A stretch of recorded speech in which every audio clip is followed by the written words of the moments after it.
Mummy का सब्जी बना लूं? जो तेरी मर्जी हो वो सो बना ले। आलू टमाटर बना लूं मम्मी? हाँ बना ले। ठीक है तो बना रही हूँ मम्मी।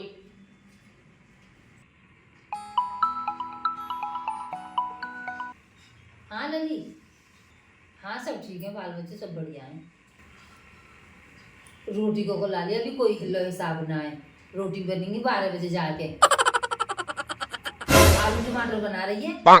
मैंने यो कही मेरे जुकाम है रो, ने कढ़ी बना ले, ने जुकाम ठीक है जाओ, गरम गरम खा के लेट जाऊंगी। तो अपनी मर्जी को काम करे, वो कहीं सुने कुछ कहो तो और हम पे घुर्रा के आवे।